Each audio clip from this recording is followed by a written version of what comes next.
Bakit daw check valve ang nilalagay ko dito? Hindi po foot valve. Yan pa mga katanungan ng mga ibang nagtatanong sa ating mga pinapakitang mga gawaing mga pang-tubero. Yan. Foot valve po talaga ang ilalagay, hindi po check valve. Kapag po ang trabaho ay hindi solido o kaya patsamba, basta lang nagbutas, nagbaon ng tubo, hindi alam kung ano yung pinaglagyan ng dulo ng tubo sa ilalim, abay, wala nang kasiguraduhan, maglagay ka talaga ng foot valve. Ang foot valve at saka check valve, parehas lang ang trabaho. Ang pinagkaiban lang po ng foot valve, meron na po siyang screen. Para po may screen niya po, yung mga buhangin at saka dumi sa ilalim. Ngayon, yun. Ngayon po, pagtatawanan po tayo ng mga tuberong solido ang kanilang trabaho. Dahil, anong ibig sabihin, bakit ka maglagay ng screen? Anong ginawa mo sa pagbabaon ng tubo? Yung dulo ba ng tubo mo, itinapat mo sa madaling matibag, mabuhangin, o kaya maputik? Abay, hindi yon solido para po sa mga tuberong solido ang trabaho. Dahil kapag magbaon po ng tubo ang mga ekspertong solido ang trabaho na tubero, ay itatapat po yung dulo ng tubo na ibabaon doon sa parteng lupa sa ilalim na matibay. Yung hindi maputik o kaya hindi mabuhangin.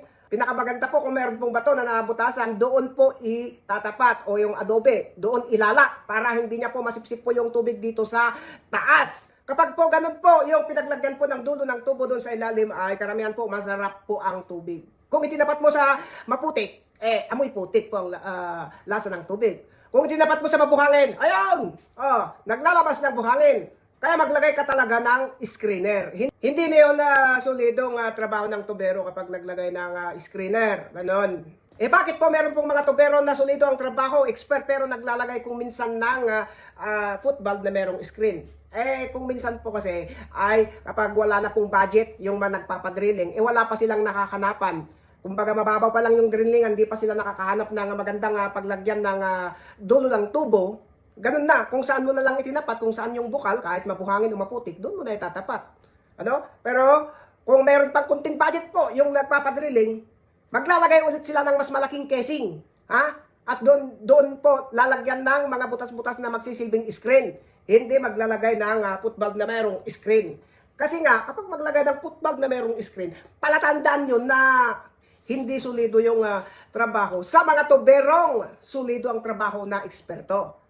Ganun po ang paliwanag po natin para po sa mga nagtatanong at nagsasabi kung bakit po check valve yung nilalagay natin, hindi foot valve na meron pong screen. Huwag po kayong mag-alala, naiintindihan ko po kayo dahil dumaan din po ako sa pagkabaguhan na tubero. Wala naman pong pinanganak na naging eksperto kaagad. Baguhan din ako noon, kaya alam ko yan na level yung level nyo na yan. Level ko na yan noon. Kaya naiintindihan ko po yung mga tanong-tanong nyo na yan. Ayan, bali yan, paliwanag ko na ng konti. Sige, mag-isip ka na lang po kayo ng iba. Yung ayaw talagang yung mataas ang pride, mag-isip kayo ulit ng ibang itatanong nyo ulit na para naman na hindi halatang mumulot kayo ng magandang idea, balagbag ba na tanong? Para siguradong mapansin ko kayo. At yan po, napansin ko na po kayo. Ngayon, sino pa magtatanong ng bakit hindi mo nilagyan ng foot valve, bakit check valve, foot valve dapat? Yun na, ang haba po ng paliwanag po natin.